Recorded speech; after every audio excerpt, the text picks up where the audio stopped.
Bismillahirrahmanirrahim. Alhamdulillahi Rabbil Alameen. Wassalatu wassalamu ala khairi khalqihi Muhammadin wa ala alihi wa sahbihi ajma'in. Birahmatika ya arhamar rahimin.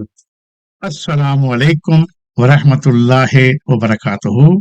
मेरे प्यारे भाइयों और बहनों, आज की हदीस मुबारक हमें दुनिया और आखिरत के बारे में अपना नुक्ता नजर दुरुस्त करने की दावत देती है।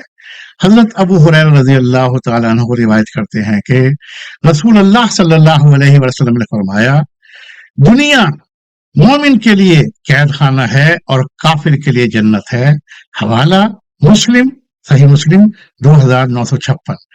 इस हदीस मुबारक का मतलब ये नहीं कि मोमिन हमेशा गरीब या परेशान रहे, बल्कि इसका मतलब ये है कि मोमिन अल्लाह ताला के अहकाम का पाबंद होता है, वो अपनी ख्वाहिशात को हलाल और हराम की हदूद में रखता है, नमाज पढ़ता है, रोजा रखता है, सच बोलता है, अमानत अदा करता है और गुनाहों से बचने की कोशिश करता है। दूसरी तरफ जो शख्स आखिरत पर ईमान नहीं रखता, वो दुनिया ही को अपनी सबसे बड़ी कामयाबी समझ लेता है।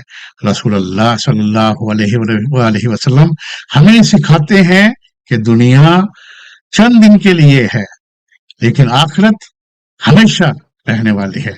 अगर आज हमें अल्लाह ताला की रजा के लिए कुछ ख्वाहिशात छोड़नी पड़े, कुछ आजमाइश बर्दाश्त करनी पड़े या कुछ कुर्बानियां देनी पड़े, तो याद रखें कि इन सब का बदला हमेशा रहने वाली जन्नत है। आइए आज हम अहद करें कि हम दुनिया को अपना मकसद नहीं बल्कि आखिरत की तैयारी का जरिया बनाएंगे। अल्लाह ताला हमें दुनिया और आखिरत दोनों की भलाइयां अता फरमाए, आमीन या रब्बुल आलमीन। सुन्ना challenge today, sacrifice one worldly desire for the sake of Allah। आज का सुन्नत चैलेंज, आज अल्लाह ताला की रजा के लिए किसी एक दुनियावी ख्वाहिश पर काबू पाएं। मसलन किसी गुनाह से तौबा करें, अज़ाफ़ी नफल नमाज अदा करें, सदका करें, फजूल वक्त की बजाय कुरान मजीद पढ़ें, किसी को अल्लाह ताला की रजा के लिए माफ करें।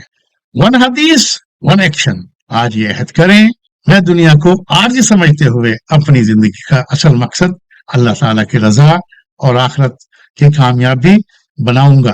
डेली दुआ, ऐ अल्लाह दुनिया को हमारे सबसे बड़ी फिक्र न बना, ना ही हमारे इल्म की आखिरी हद बना, आखिरत को हमारे लिए दुनिया से बेहतर बना दे और हमें बगैर हिसाब के जन्नत फिरदौस अता फरमा, आमीन।